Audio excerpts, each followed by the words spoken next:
नमस्कार मंडळी, स्वागत आहे तुमचं पुन्हा एकदा आपल्या ब्लॉग मध्ये. आता मित्राचं काम होतं, आम्ही तिथे गेल्यावर तुम्हाला दावतो काय काम होतं. मित्राने मला आणलेलं ग्रामपंचायत बिगमून मध्ये त्याचं एक पार्सल येणार होतं, तीच न्यायला आलतो. त्या पोस्ट ऑफिस मध्ये गेलो, इतका पचका झाला की त्याचं पार्सल चाललं नव्हतं. आता पोस्ट ऑफिस मधून आता आम्ही निघालेलो आमच्या घराच्या दिशेने. घराच्या दिशेने निघताना की मित्र म्हटला, मित्रांचा फोन आलाय, चल मित्रांकडे.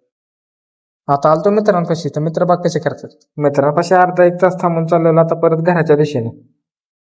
आता घरी गेल्यावर जेवतो, लय भूक लागली. घरी जाऊस्तोवर एक मित्र मला खाली टपकला, त्याला बी पाहिजे होती वही, तर त्याला दिली वही.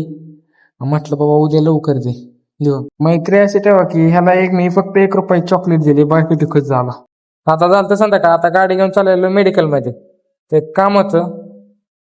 आता आलतो प्रभू मेडिकल मध्ये. आता मला घ्यायचं होतं निकॅप. आता मी त्यांना सांगितलं होतं मला हातातलं निकॅप पाहिजे, त्यांनी मला पायाचं निकॅप दाखवलं. बघा, त्या मेडिकल मध्ये नव्हतं हातातलं निकॅप. आता दुसरीकडे चाललेलो तर इथं भेटलंच, मला वाटत होतं पण इथं भेटलंच. तर आजच्या व्लॉग मध्ये एवढंच. व्लॉग आवडलं तर लाईक करा, शेअर करा, सबस्क्राईब करा. बाय.